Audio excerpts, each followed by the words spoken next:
Hello အားလုံးပဲမင်္ဂလာပါဒီနေ့တော့ခေက line ပေါ်မှာခဏခဏတွေ့ဖြစ်နေတယ်အင်ဒိုကအာရန်ပညာရေးကိုယ်တိုင်လောက်စားဖြစ်တာကိုအားလုံးကိုပြရပေးကြမှာဖြစ်ပါတယ်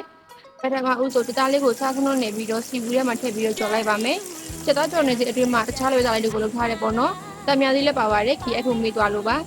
ကဲအခုဆိုရင်သားလေးလက်ချက်သွားပြီဖြစ်တဲ့အတွက်သူ့ရဲ့ tablet ဖြစ်တဲ့ချက်သွန်ပြင်းရဲ့ရုပ်သီးစိမ်းလေးကိုလည်းချက်သားကြော်ထားတဲ့စီထဲမှာထည့်ပြီးတော့ကြော်လိုက်ပါမယ်ပြီးသွားရင်တော့ဒါချုံဓမ္မမဟုတ်ကိုချန်နေတဲ့အဲ့ရတာမို့တစ်ခုတည်းတည်ညံ့နေအောင်ထောင်းပေးရပါမယ်တိတ်ဆုံနဲ့တိတ်လည်းအဆင်ပြေပါတယ်ဒါကတော့ခုနကကြော်ထားတဲ့သားလေးကိုပြားနေအောင်ထပ်ပြီးပြလိုက်တာပါပြားထားတဲ့ချက်သားပေါ်မှာထောင်းထားတဲ့မျိုးသီးကောင်းလေးကိုအပေါ်ကနေအုပ်လိုက်ရင်တော့ရပါပြီမျိုးသီးအရက်အဆက်မတက်တဲ့သူတွေကတော့မျိုးသီးပွားကိုသုံးမှုအကြံပေးချင်ပါတယ်သူတို့ကတော့ခရမ်းသီးကြော်တွေပါတည်ရပေါ့နော်ခရမ်းဝယ်ရတော့အဆင်ပြေလို့မထည့်လိုက်တာပါကဲတခြားပလာဇာတွေထည့်ပြီးသွားရင်ဆိုတော့နောက်ဆုံးမှာအရန်ကိုမစားလို့ကောင်းတဲ့အင်ဒိုနီးရှားအစားအစာအရန်ပညာရိုက်ပဲဖြစ်ပါတယ်လို့ရတော့လည်းအလွန်ရောက်လုပ်လို့ရမို့အိမ်မှာပွဲစားကြည့်ဖို့အကြံပေးချင်ပါတယ်အဆုံးထိကြည့်ပေးသူတော်အောင်ကျေးဇူးတင်ပါတယ်နောက်ဗီဒီယိုမှာပြန်တွေ့ကြပါမယ်နော်အားလုံးပဲဘိုင်ဘိုင်